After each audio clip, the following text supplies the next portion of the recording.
Hola, hola, ¿cómo están? Muy buenos días. Les saluda nuevamente profe Mitchell por acá. En esta oportunidad vamos a revisar otra temática muy, pero muy importante que lleva por nombre shock cardiogénico. Esta clase me la pidieron bastante. No tuve tiempo para poder grabarla antes, pero aquí estamos. Aquí estamos en tiempo y forma, listos y dispuestos para poder grabarla y espero sinceramente que les sirva, que les guste y que le saquen el mayor provecho posible. Sin nada más que comentar, comenzamos. Bien, chiquillos. Antes de hablar de shock cardiogénico propiamente tal, tenemos que tener en claro varias cositas. Lo primero son los conceptos básicos de shock, independientemente del tipo del shock al cual nos estemos refiriendo, ya sea shock cardiogénico, shock distributivo, shock obstructivo, ¿cierto? Y me falta uno, y shock hipovolémico. Independientemente de cualquiera de los cuatro tipos de shock, cualquiera de estos tienen una definición central, tienen una definición en común, que es troncal para todos los tipos de shock. Y esta definición es bastante básica y simple, y es la que te voy a mostrar a continuación. A ver, marca esto, ¿no? Sí, sí marca. Entonces, ¿qué sería o qué se entendería por estado de shock en inglés o choque en español? No es nada más ni nada menos que un estado fisiopatológico caracterizado por una, ojo acá, hipoperfusión tisular generalizada. Una hipoperfusión tisular generalizada en todo tu cuerpo a nivel sistémico. ¿A qué se refiere la hipoperfusión? Nada más ni nada menos que a la no llegada de sangre a lugares donde sí debiese estar llegando ese aporte sanguíneo, ese riego sanguíneo. Por lo tanto, si alguna parte de tu cuerpo no está llegando riego sanguíneo, a esa parte no va a estar llegando oxígeno, no van a estar llegando nutrientes y esas células se van a ver impedidas de eliminar sus desechos metabólicos. Por lo tanto, ahí se nos acumulan varios problemas. Punto uno, estado de shock corresponde a un estado fisiopatológico de hipoperfusión tisular generalizado. Ese es el denominador común de todos los tipos de shock. Ahora, este estado de hipoperfusión, tal como te lo mencioné arriba, te genera un desbalance crítico entre el aporte y demanda de oxígeno. Y ojo con los conceptos de acá. Aporte DO2, demanda VO2. Este desbalance entre el aporte y demanda de oxígeno finalmente te termina gatillando a nivel sistémico una deuda global de oxígeno. Te termina faltando oxígeno. Y esa falta de oxígeno finalmente gatilla en un estado de hipoxia tisular. Es decir, las células, los tejidos, los órganos de tu cuerpo terminan sucumbiendo y terminan sufriendo producto de esta falta de oxígeno, condición que ya conocemos en biología celular que se llama condición de anaerobiosis. Cuando tus células están en condiciones anaerobia, con carencia o falta de oxígeno, el metabolismo celular cambia, es decir, la respiración celular aeróbica se detiene y comienza la respiración celular anaeróbica, que tiene un menor rendimiento, bastante menor rendimiento en términos de producción de ATP, adenosín trifosfato. Por lo tanto, esta condición metabólica de un ambiente anaeróbico va a generar que el cuerpo, el cuerpo humano, tu sistema corporal disponga de una menor cantidad de ATP, tal como te estaba comentando. Y, por contraparte, menos ATP a través de la ruta anaerobia vamos a producir esta molécula, entre comillas, de desecho llamado ácido láctico. Y como el ácido láctico es un ácido, no es raro que producto de la acumulación de este lactato, de este ácido láctico, el paciente termine desarrollando acidosis metabólica. Y de la acidosis metabólica a la muerte, en una espiral, ¿cierto? Fisiopatológica que en definitiva te lleva irremediablemente a la muerte. Recordemos que la acidosis metabólica te genera a nivel sanguíneo una menor respuesta a las catecolaminas. Es decir, ya sea las catecolaminas endógenas o exógenas que yo pueda administrar como drogas vasoactivas.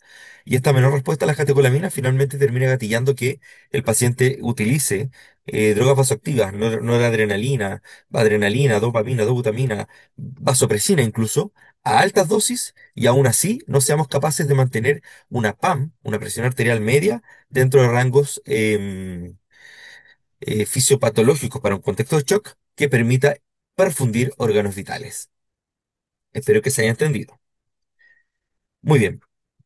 Esta acidosis metabólica, además de generar todos estos problemas que te estoy comentando, te va a generar disoxia celular, disfunción a nivel de membrana. Recuerda que si tenemos bajo rendimiento de ATP, baja producción de ATP, acumulación de ácido láctico, todas las bombas y canales que son ATP dependientes van a dejar de funcionar. Por lo tanto, si la bomba, por ejemplo, la bomba sodio-potasio deja de funcionar porque es una bomba sodio-potasio ATPasa, es decir, dependiente de ATP, deja de funcionar porque ya no hay ATP, entonces vamos a tener una, una acumulación masiva de ion sodio dentro de la célula y esto a la larga me va a provocar un desbalance osmótico que va a terminar agarrando agua desde el exterior y lo va a incorporar hacia el interior de la célula, generando edema celular, muerte celular.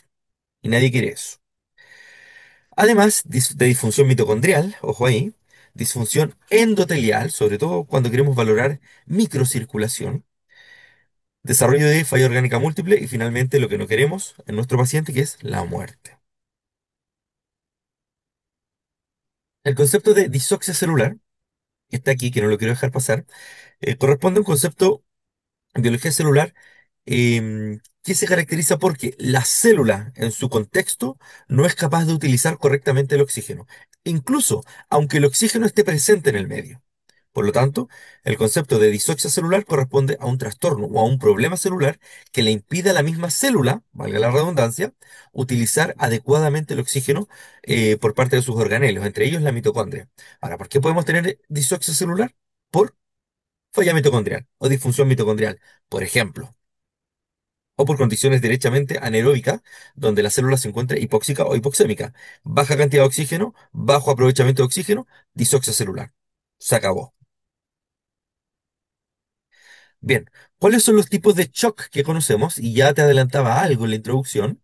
Conocemos bueno, según este esquema que te estoy mostrando, conocemos, perdón, los tipos de shock como distributivo, uno, hipovolémico, cardiogénico y obstructivo. Estos son los cuatro tipos de shock. Ahora, dentro del distributivo se esconden los otros restantes, como por ejemplo, dentro del distributivo vamos a encontrar al shock séptico, que en algunos casos hay tanta información acerca del shock séptico, se ha avanzado mucho acerca de ese shock que en algunos lugares lo llegan o lo podrían llegar a considerar como un shock aparte, ¿ya? Pero eso es discusión para otra clase. Dentro del distributivo también tenemos al anafiláctico, también tenemos al perdón, cardiogénico no, tenemos al neurogénico y al toxigénico.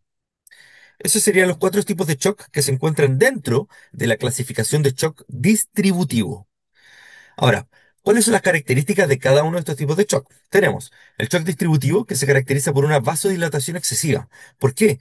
Porque dentro de esta fisiopatología, de este tipo de shock en particular, tenemos una disfunción vasomotora que puede llegar incluso a una vasoplegia, es decir, la pérdida del tono muscular de los vasos sanguíneos y si se pierde el tono, simplemente gatilla una vasodilatación importante. Esta vasodilatación va a generar dos cosas. Va a generar fuga. Uy, perdóname la voz, ya me estoy, ya me está pasando la cuenta el resfrío. Va a generar una fuga capilar, tal como te lo muestra en la imagen, y esa fuga capilar al final va a gatillar perdón, una hipovolemia relativa. Y esa hipovolemia, finalmente, y aquí lo voy a hacer junto con una llave, va a provocar la denominada hipoperfusión, perdónenme la letra, tisular generalizada. Recuerden que el denominador común de todos los tipos de shock es la hipoperfusión tisular generalizada. Entonces, para que se comprenda muy bien, el shock distributivo se caracteriza por una vasodilatación excesiva, por pérdida de la tonicidad muscular de los vasos, producto de una vasoplegia. Se expande el vaso, se dilata, hay fuga capilar, se nos escapa el líquido desde el intravascular al extravascular, provocando un menor volumen circulante efectivo, y eso finalmente va a gatillar en una hipoperfusión tisular generalizada. Y eso es shock.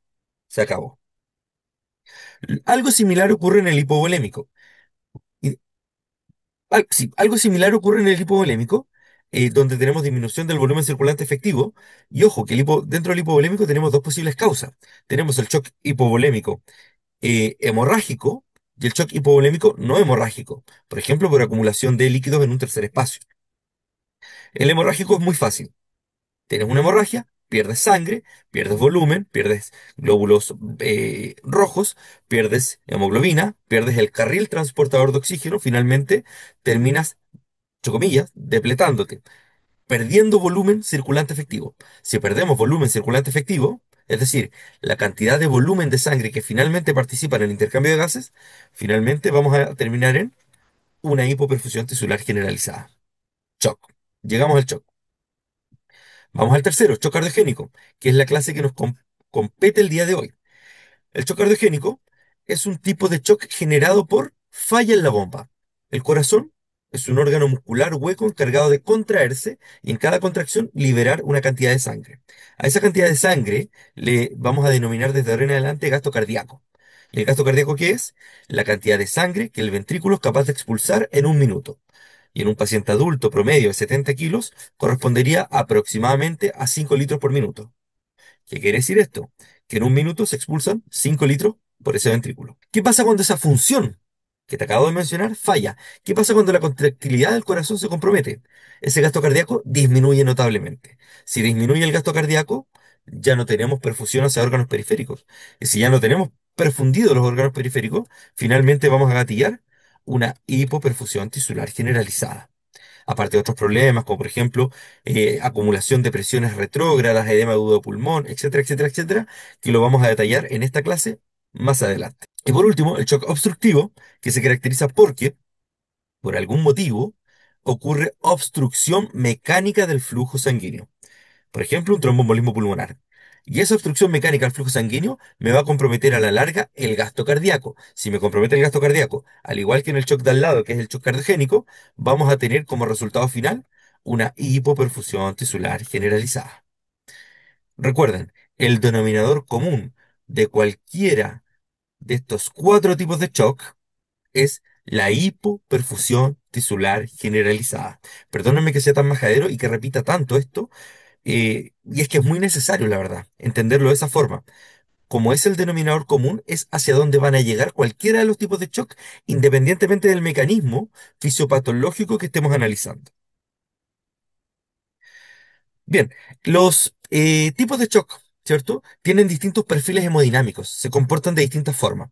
Ahora, esto no es estricto, ¿ah? No, no es que los pacientes sean de libro. A veces es muy etéreo, es muy heterogéneo, pero se suelen dar ciertas características distintivas entre un tipo de shock y otro.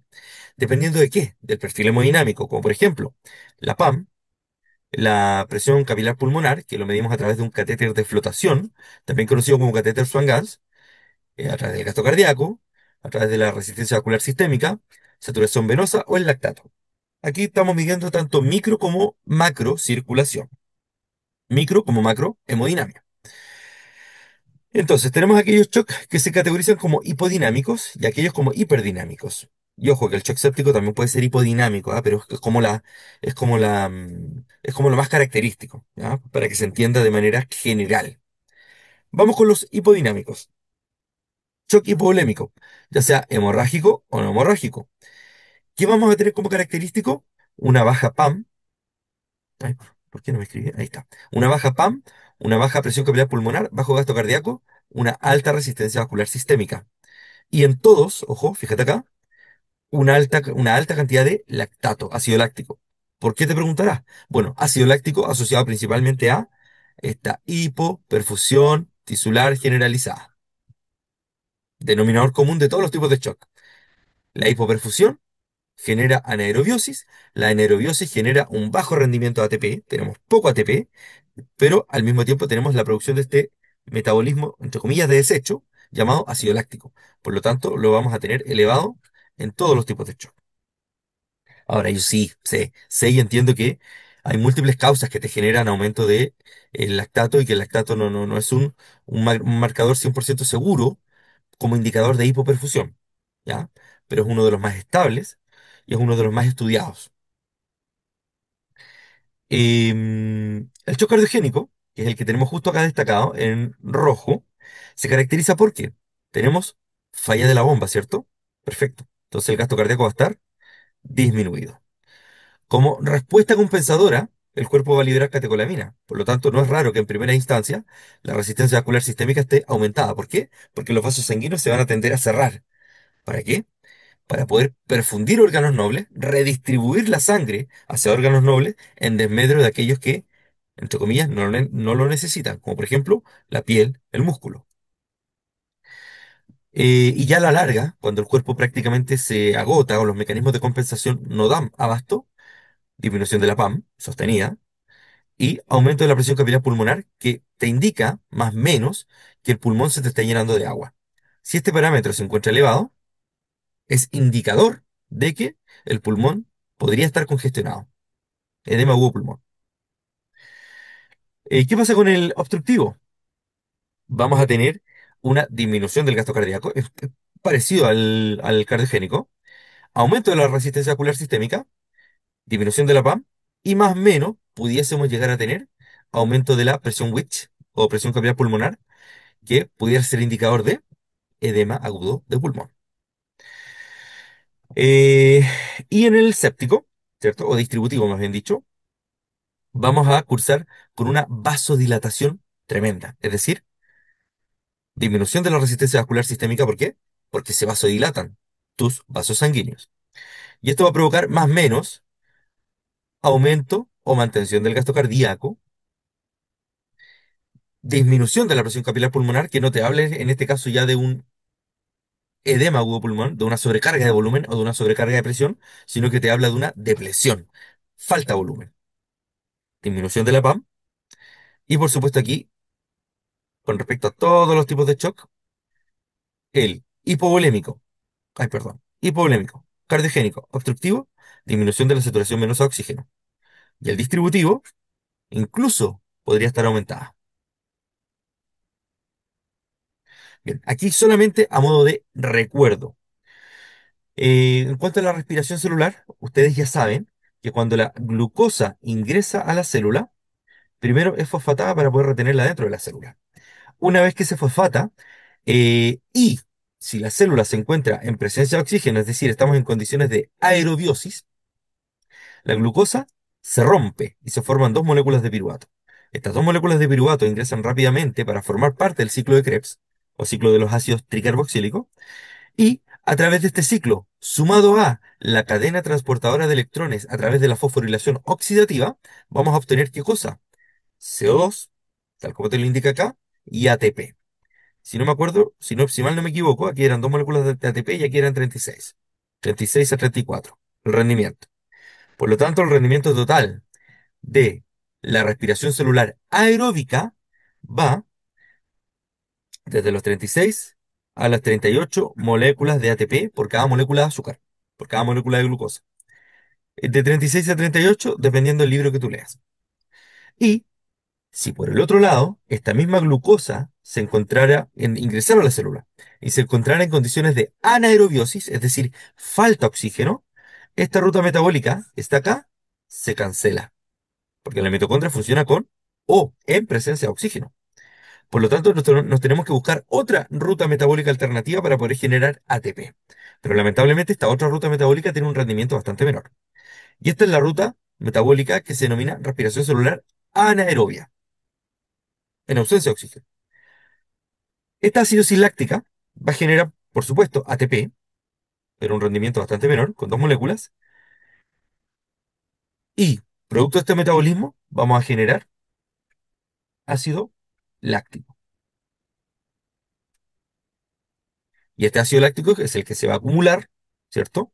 En tu sangre, en tus células, el que vamos a tener que medir constantemente en los pacientes UCI a través de punciones venosas, y es el que nos va a determinar finalmente la acidosis metabólica de tipo láctica, y es la que finalmente va a ayudar al progreso, ¿cierto?, de esta falla orgánica múltiple, al deterioro constante del paciente y finalmente la muerte.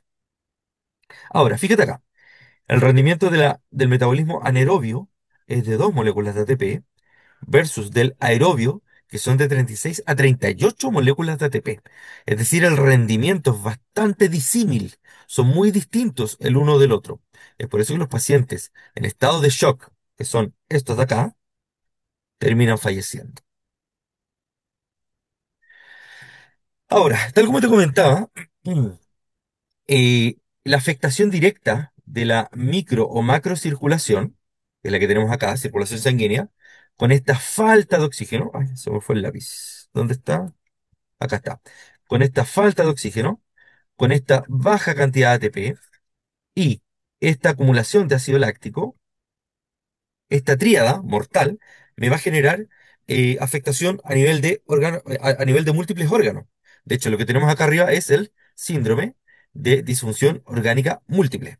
Y es lo que queremos evitar a toda costa. Porque cuando ya llegamos a esta etapa tardía del shock, hay pocas cosas por hacer. Va a depender mucho del paciente, de la edad, de las patologías, de las comorbilidades, de la reserva fisiológica de tu paciente, para ver si es capaz o no de salir de este estado crítico. Cuando ya estamos en falla orgánica múltiple, ay, ojalá que el paciente pueda salir. Entonces, para ser más sintético, la falta de oxígeno, la baja cantidad de ATP y la acumulación de ácido láctico me va a generar estragos a nivel sistémico. Por ejemplo, a nivel de riñón, yo lo voy a poder ver, por ejemplo, clínicamente como un paciente oligúrico, es decir, disminuye, producto de la hipoperfusión, disminuye la tasa de filtración glomerular. ¿Por qué? Porque hay baja presión en el riñón y el riñón para filtrar necesita presión sanguínea, necesita PAM, y si la PAM está baja, no filtra. Y si no filtra, no hay orina. Por lo tanto, oligúrico, oligoanúrico o anúrico derechamente.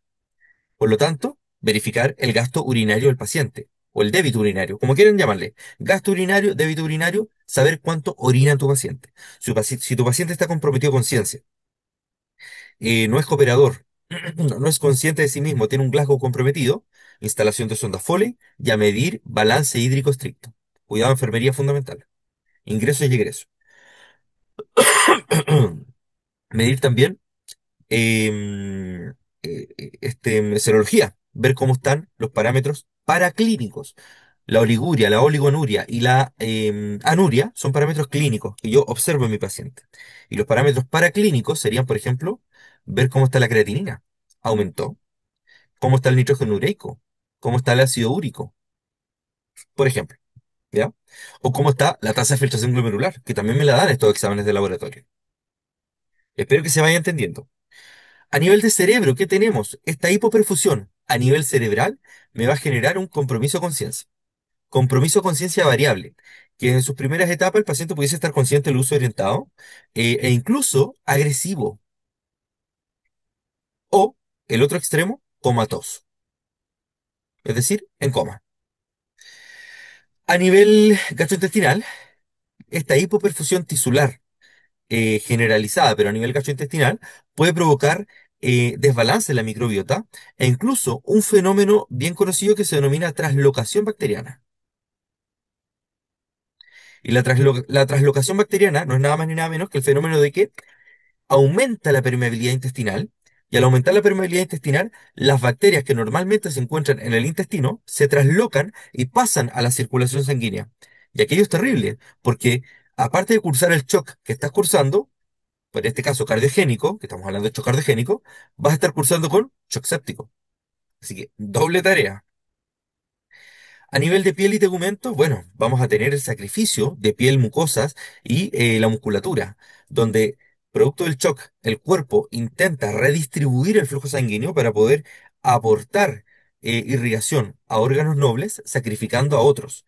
¿Y quién es el más sacrificado? La piel. Por eso no es raro ver a un paciente con piel pálida, fría, sudorosa o no, paciente con piel moteada. Para ello nosotros tenemos un score que se llama Modeling Score, úsenlo, e incluso en algunos casos críticos con uso de drogas vasoactivas, producto de esta vasoconstricción tremenda que te entrega la adrenalina, por ejemplo, necrosis. A nivel pulmonar, ¿qué pasa con la hipoperfusión tisular generalizada? Bueno, si no llega el suficiente aporte o riego sanguíneo al pulmón, vamos a tener una desbalance en la relación BQ, en la relación ventilación-perfusión. Sobre todo aquí. Si la perfusión se ve severamente comprometida, entonces se nos compromete el intercambio de gases. Si se nos compromete el intercambio de gases, entonces vamos a estar frente a un ALI, que es la injuria pulmonar aguda. Y del ALI vamos a avanzar o a progresar, lamentablemente, hacia un síndrome de distrés respiratorio agudo. Y desde el síndrome a la ventilación mecánica y desde la ventilación mecánica hacia el tratamiento correspondiente. Sedación, analgesia, parálisis o bloqueo neuromuscular. Y por último, a nivel hepático, ¿qué puede pasar? ¿Qué puede ocurrir con esta hipoperfusión tisular, pero a nivel hepático? Bueno, falla hepática, no podemos esperar otra cosa. ¿Y cómo lo podemos ver? A nivel de sistema de anexos gastrointestinales. ¿Cómo están las enzimas hepáticas? La GOT, la GGT, ¿cierto? ¿Cómo está la bili directa, bili indirecta? ¿Cómo está la amilasa, lipasa, enzimas pancreáticas? Entre otros. Espero, de corazón, que este esquema básico, breve, se haya podido entender adecuadamente. Y es que cómo ustedes pudiesen relacionar esta hipoperfusión que se genera acá, esta hipoperfusión a nivel sistémico, ¿cierto? Pero focalizándonos en órganos puntuales. En este caso, riñón, cerebro, gastrointestinal, pulmón, hígado y tegumentos.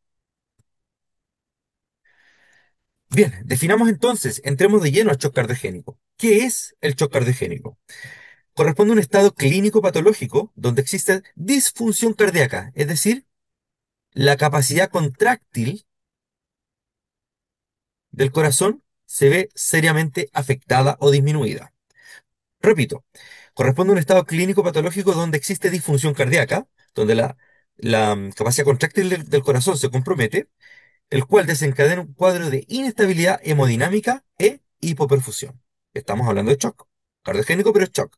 Por lo tanto, hipoperfusión tisular generalizada, provocada por falla de la bomba. Esta condición genera disfunción múltiple de órganos vitales, falla orgánica múltiple, acompañada generalmente de, ojo acá, hipotensión y congestión pulmonar. Esas son características del shock cardiogénico, aunque tengo que recordarles que no todo shock cardiogénico cursa con hipotensión. Podemos tener shock cardiogénicos establecidos sin paciente hipotenso. Pero eso es un detalle. Ahora, este corazón que tenemos acá, que debiese latir adecuadamente, ¿cierto? En una frecuencia de 60 a 100 latidos por minuto, con una capacidad contráctil suficiente como para generar un gasto cardíaco, debiese perfundirme órganos a nivel periférico de manera adecuada.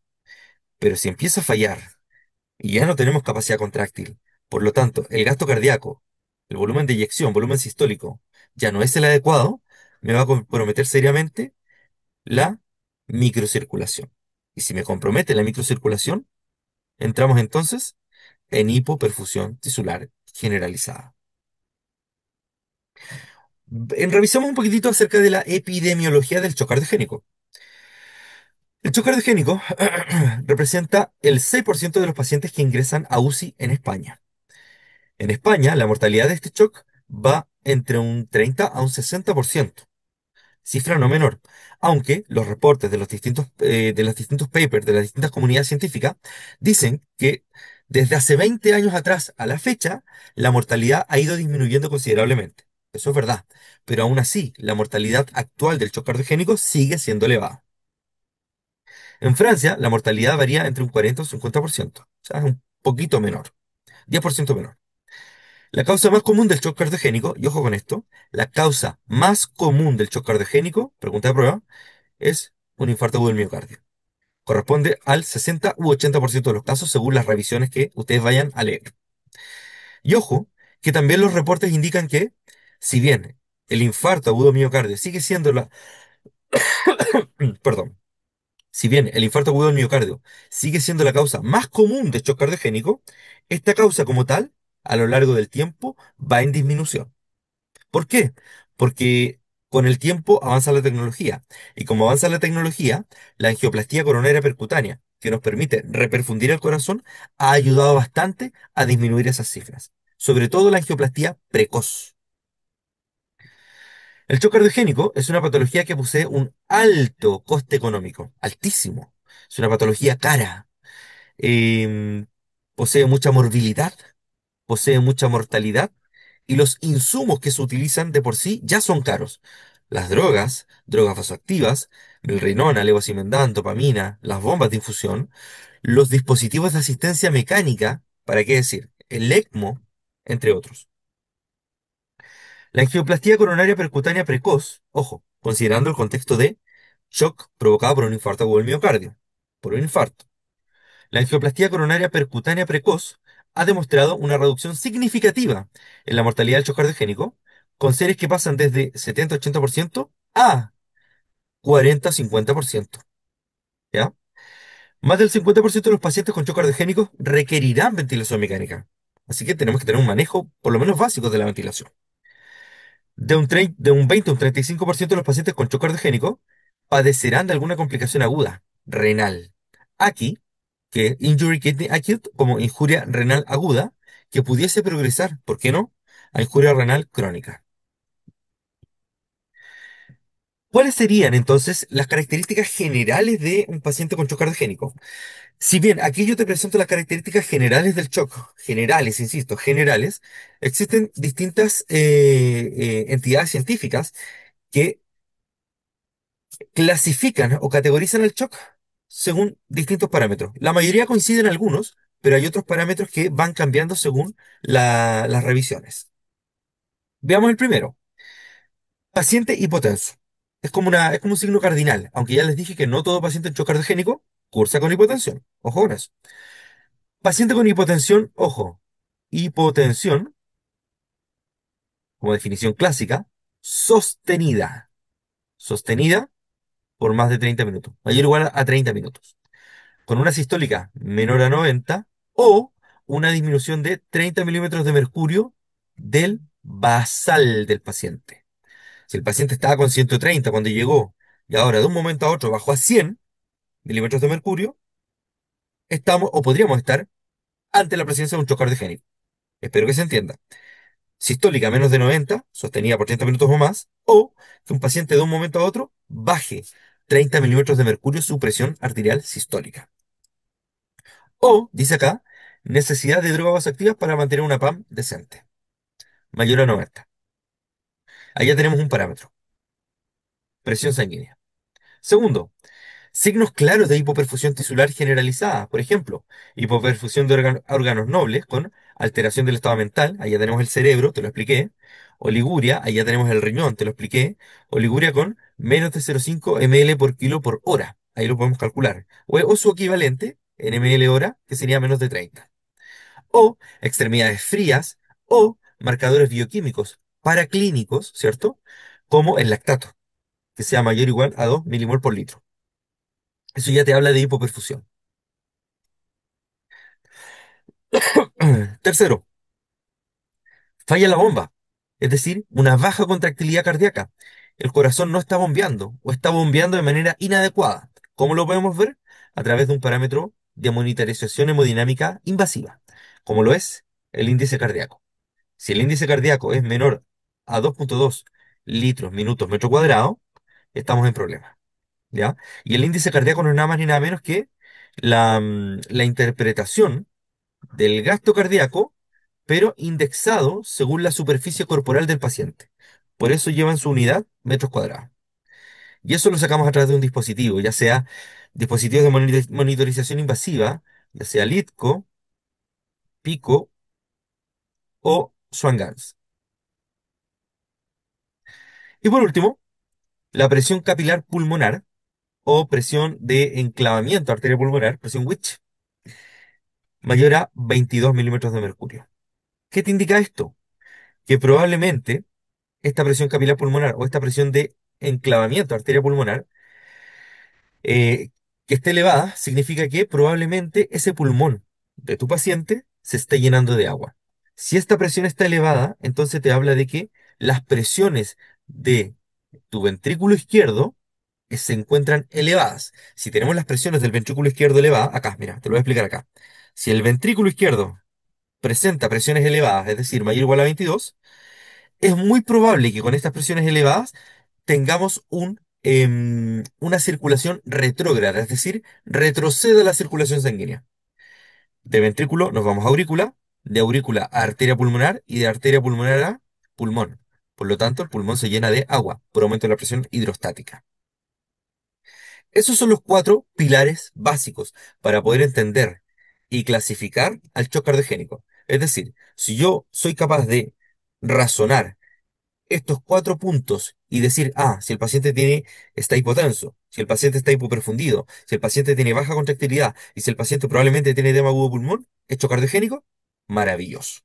Llegamos a una interpretación correcta. ¿Cuáles son las definiciones actualmente a nivel internacional? Va a depender de el estudio que haya, valga la redundancia, estudiado el shock cardiogénico. Tenemos el estudio SHOCK, el TRIUMPH, el IAVEP SHOCK 2, el Cul- Culprit Shock y las guías europeas de falla cardíaca. Cada uno de ellos clasifica de manera relativamente distinta al shock, pero se pueden dar cuenta que si analizamos cada uno de estos, llegan a consensos naturales. Por ejemplo, el primero refiere inmediatamente a criterios clínicos y hemodinámicos. Criterios clínicos como una sistólica menor a 90 por más de 30 minutos, ¿cierto? Cosa que ya habíamos visto. O soporte para mantener una sistólica mayor a 90, con signos de hipoperfusión, extremidades frías, gasto cardíaco urinario menor a 30, y criterios hemodinámicos con un índice cardíaco menor a 2,2 y una presión capilar pulmonar mayor a 15. ¿Ya? ¿Se dan cuenta que van variando algunas cositas? Van variando algunos parámetros, algunos números, pero el del shock, es muy, pero muy, pero muy parecido al que te acabo de mostrar acá.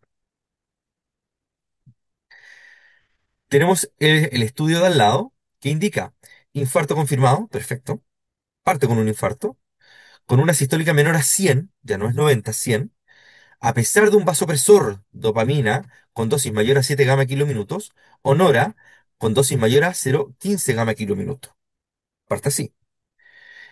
O hipoperfusión orgánica con criterios clínicos o hemodinámicos de em, esta cosa, presión telediastólica del ventrículo izquierdo elevada, con una fracción de eyección menor al 40, es decir, una fracción de eyección comprometida, bajita. Y así, si vamos analizando cada una de estas clasificaciones, insisto, yo no pretendo que con esto ustedes se aprendan cada una de las clasificaciones porque sería injusto a nivel de pregrado hacer preguntas como, por ejemplo, ya, según esta entidad, ¿cómo se clasifica el shock cardiogénico? No corresponde, no viene al caso, no es práctico para ningún enfermero de urgencias aprenderse estas categorías. Lo que sí hay que aprenderse es la generalidad y la generalidad yo te la presento acá. Esto es lo interesante. Ahora, lo otro interesante es saber que no existe una única clasificación de shock. Existen por lo menos una, dos, tres, cuatro, cinco. ¿Ya? Eso. El resto te lo voy a dejar ahí para que lo puedas leer con tranquilidad. Monitorización hemodinámica. Bueno. En la medida que vayamos avanzando en esta clase, que probablemente vayan a ser dos cápsulas, porque es abundante el contenido, sobre todo en shock cardiogénico, es importante saber que para la monitorización hemodinámica necesitamos monitores bastante sofisticados. Entre ellos ya les mencionaba algunos. Tenemos el sistema PAICO y el sistema LITCO. Y por acá, con este catéter gigante que tiene por lo menos 5 ramas, este es el del traductor, tenemos el famoso catéter Swan-Ganz. Espero haberlo escrito bien. Y a través de este catéter podemos obtener mucha información. Por ejemplo, índice cardíaco, resistencia ocular sistémica y la presión de enclavamiento de arteria pulmonar o presión de oclusión de arteria pulmonar, que es lo mismo. Vamos con el primero. ¿Qué significa índice cardíaco? Y ojo, te dejo estos tres porque son muchos más. Te dejo estos tres porque son los más clásicos y los que más se van a repetir. Por lo tanto, cuando yo hable de un índice cardíaco alto o bajo, tenemos que saber de qué estamos hablando. Lo mismo con las resistencias vasculares. Por eso te lo voy a definir ahora, para que no te cueste interpretarlo más adelante. Índice cardíaco es un parámetro hemodinámico que indica cuánto volumen de sangre bombea al corazón. Tal como te lo había dicho, es derivado de la interpretación del gasto cardíaco, que corresponde a la cantidad de sangre que tu corazón es capaz de expulsar en un minuto. Y este índice, que es derivado del gasto, viene indexado según masa corporal de tu paciente. Y el valor normal, perdón, va entre los 2,5 a 4 litros minutos por metro cuadrado. Paciente estándar. Menor a 2,2, ¿qué indica? Gasto cardíaco insuficiente. Puede sugerir shock cardiogénico o falla cardíaca. Por eso es importante. Y un gasto cardíaco elevado me indicaría que puede verse en estados hiperdinámicos, donde el corazón está vuelto loco tratando de compensar esta falta de volemia, por ejemplo. En sepsis, anemia grave, fiebre, hipertiroidismo. Resistencia vascular sistémica. Es un parámetro hemodinámico que refleja la resistencia que enfrenta el ventrículo izquierdo para poder inyectar la sangre. En otras palabras, mide qué tan estrecho o relajado están los vasos sanguíneos de tu cuerpo. Mientras mayor sea la resistencia, más apretadas están las arterias. Mientras menor sea la resistencia, más dilatadas se encuentran. ¿Ya? Y se mide en dinas. Dinas por segundo por centímetro a la -5. Tan simple como eso. Que esté elevada significa que hay vasoconstricción. No te compliques la vida. Y que esté baja, vasodilatación. Por último, la presión de enclavamiento u obstrucción de arteria pulmonar, de oclusión, lo que mide es de manera indirecta la presión que se encuentra tanto en la aurícula como en el ventrículo izquierdo. Por lo tanto, si tengo este parámetro elevado, quiere decir que la presión del ventrículo izquierdo está elevada. Si hay una presión elevada, es muy probable que se genere un flujo retrógrado desde el ventrículo hacia el pulmón. Y si tenemos flujo retrógrado desde el ventrículo hacia el pulmón, es muy probable que ese pulmón se empiece a llenar de agua. Edema agudo de pulmón. Valores normales, de 6 a 12 milímetros de mercurio. Menor a 6 que indica baja precarga, baja volemia, tal como te lo explicaba. Y mayor a 18, congestión pulmonar. Tan simple como eso. Bien, por otro lado, tenemos que entender y comprender que el shock cardiogénico presenta distintas variantes, distintos fenotipos. ¿Y de qué va a depender aquello? Va a depender de dos variables que se van entrecruzando entre sí y me van generando distintos fenotipos o formas de expresión de la enfermedad. Por ejemplo, según las presiones de llenado, ¿cierto? Si están aumentadas o no en los ventrículos, me va a determinar qué tan congestivo va a estar el paciente. Y según la congestión, vamos a tener un fenotipo seco o húmedo. Según el estado de congestión, seco significa que no hay compromiso pulmonar, no hay edema agudo pulmón. Y húmedo quiere decir que sí lo hay. Por otro lado, las resistencias vasculares sistémicas me van a determinar qué tan perfundido está el órgano. Porque recuerda que una arteria más dilatada o más contraída me va a determinar si un órgano se perfunde o no. Y vamos a tener dos variantes acá, caliente o húmedo. Es decir, algo más distributivo, más dilatado, o algo más frío, más contraído. Y el entrecruzamiento entre estos parámetros me va a generar los fenotipos que te voy a comentar a continuación. Tenemos el caliente seco, también llamado shock distributivo o no cardiogénico. Ojo, no quiere decir que no sea un shock cardiogénico, sino que no es como el clásico shock cardiogénico. ¿Ya? Que se caracteriza por, fíjate, y aquí la importancia de lo que te comenté hace un ratito, del índice cardíaco, de la resistencia vascular sistémica y de la presión de enclavamiento de arteria pulmonar, también llamado presión Witch. En este fenotipo, también denominado shock distributivo, vamos a tener un índice cardíaco aumentado, una resistencia vascular sistémica disminuida, es decir, va a estar dilatado, y una presión de arteria pulmonar normal o baja, es decir, pudiese estar con volemia adecuada o incluso con volemia bajita.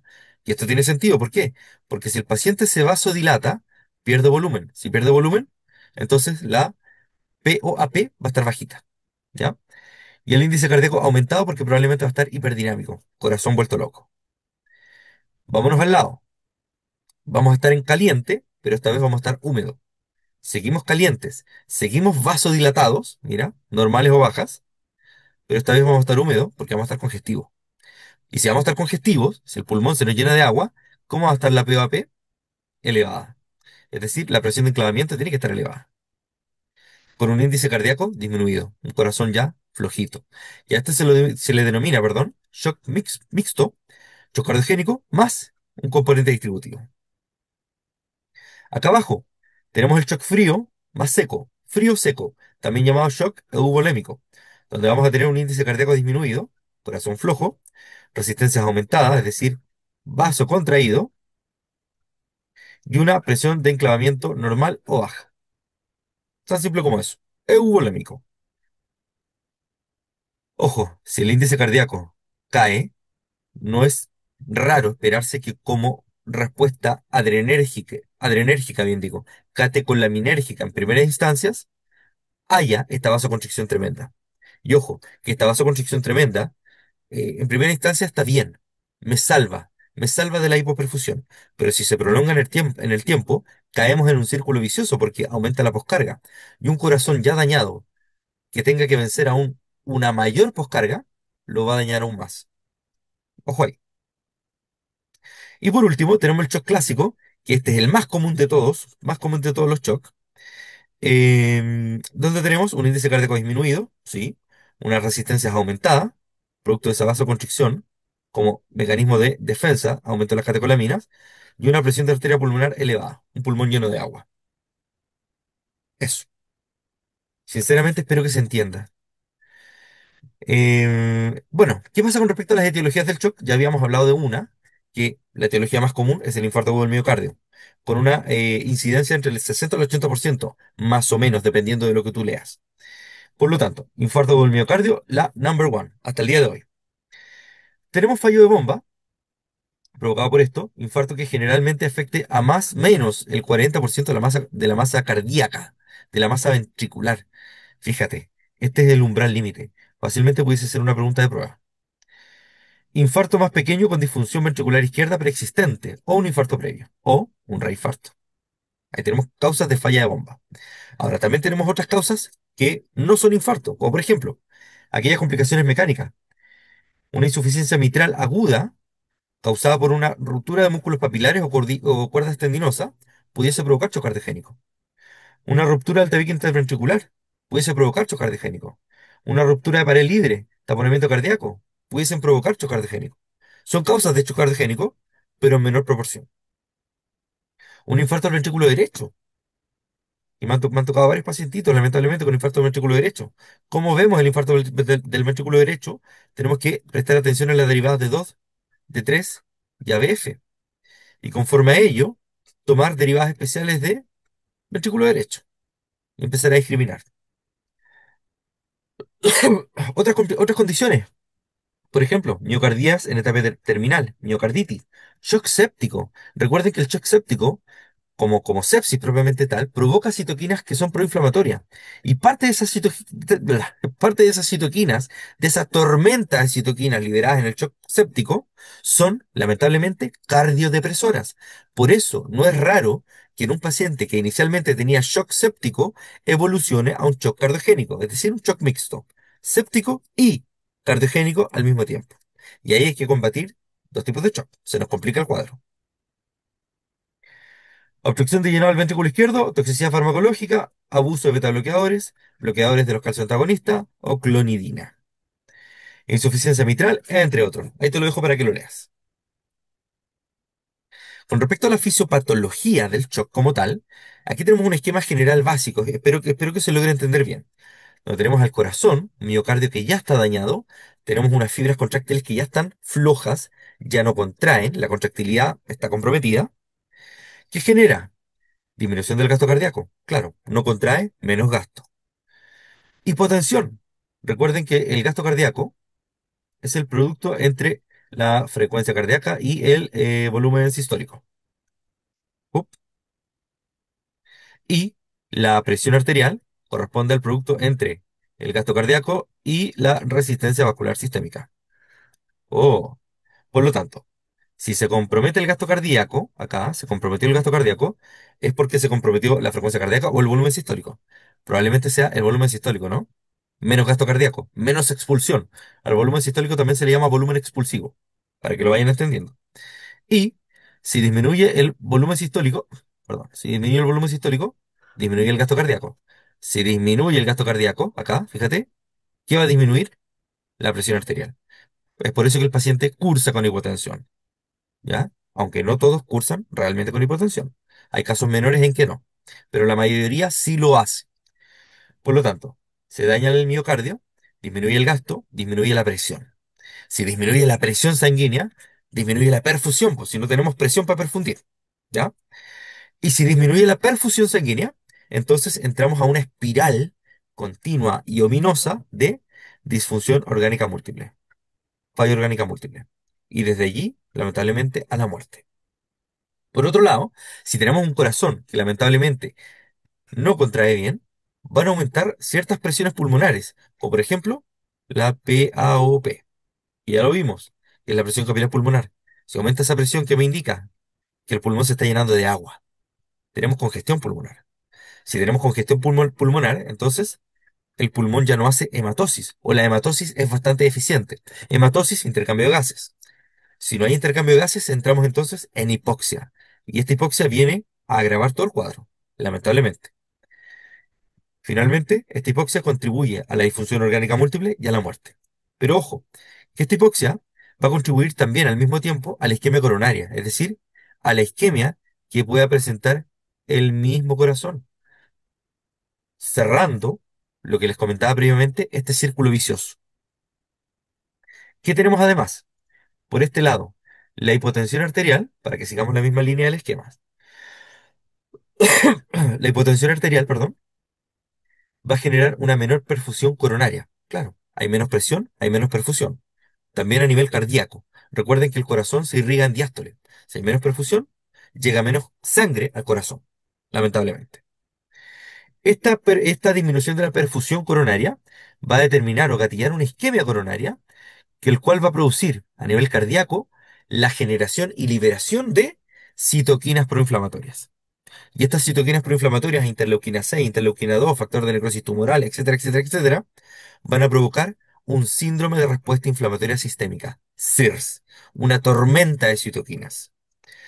Y aquello va a provocar también paralelamente la producción de radicales libres, la producción de otra citoquina, la producción de óxido nítrico sintasa, la cual va a gatillar producción de óxido nítrico y peróxido nítrico.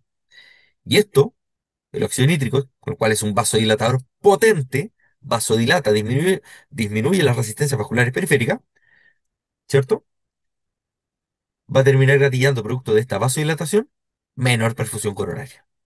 Y ahí se cierra el círculo vicioso, lamentablemente. Por otro lado, y no te lo muestra aquí el esquema, también te lo voy a representar yo, porque no sé si hay otra imagen acá en esta presentación, es que en primera instancia, y creo que ya lo repetí, y no me voy a cansar de repetirlo, porque también es parte del círculo vicioso, este corazón, o más que el corazón, el cuerpo, al ver un corazón dañado, empieza a liberar catecolaminas. Y este aumento de catecolaminas va a generar aumento de la resistencia vascular sistémica. Y este aumento de la resistencia vascular sistémica, como intento de compensación de esta hipoperfusión, va a gatillar en un aumento de la poscarga.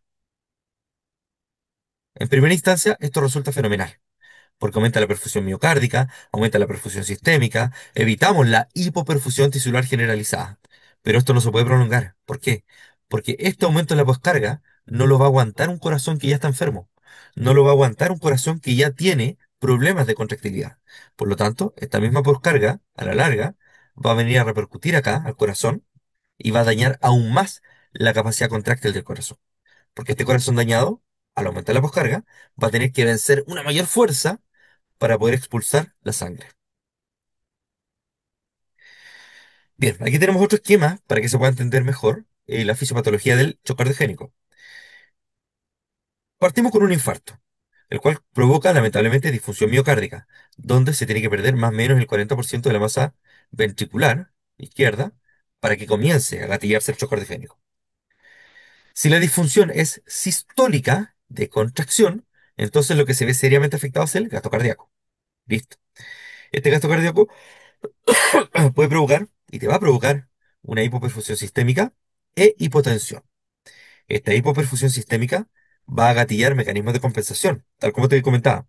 Sistema nervioso central, catecolaminas, y el sistema renina-angiotensina-aldosterona, el cual va a gatillar una vasoconstricción sistémica compensadora con aumento de la resistencia vascular sistémica y aumento de la poscarga. Y es esto lo que a la larga, aquí, afecta al corazón negativamente, generando círculo vicioso. Y se repite, y se repite, y se repite hasta que fallece el paciente si no hay tratamiento adecuado. Con respecto a la hipotensión que nos quedó pendiente acá, vamos a tener menor perfusión coronaria. Y si este corazón que está dañado ya no se perfunde, lamentablemente isquemia y muerte. Si la disfunción ahora es diastólica, relajación, vamos a tener entonces congestión pulmonar. Y esa congestión pulmonar me va a afectar seriamente la relación BQ, sobre todo el componente Q de perfusión, el cual me va a gatillar una mayor isquemia y muerte. Y por último, para que ustedes puedan entender, se los voy a dejar también esto para que lo puedan leer con tranquilidad. Aquí tenemos un esquema un poquitito más complejo acerca de la fisiopatología del shock, donde tenemos, por un lado, la clínica del paciente, el perfil hemodinámico, afectación de la microcirculación, inflamación general y disfunción orgánica. Vayamos por lo básico. Acá arriba tenemos etapas.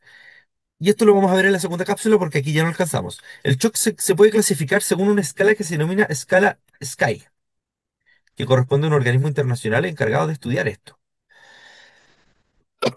Esta escala SKY va desde la A, pasando por la B, hasta llegar a la E.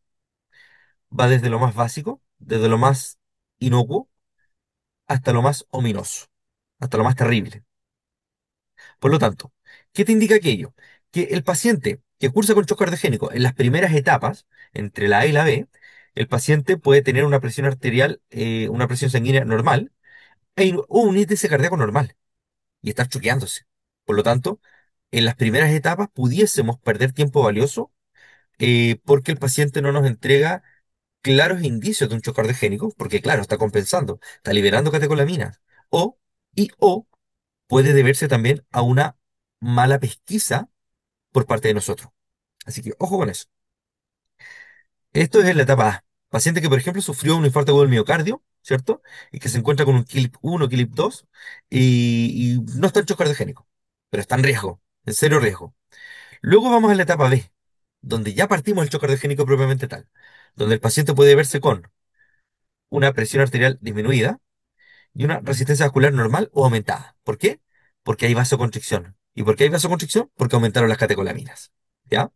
Y en la medida que nosotros vamos avanzando, esta presión sanguínea puede ser normal o puede estar disminuida, producto del agotamiento, y la resistencia vascular acentuada.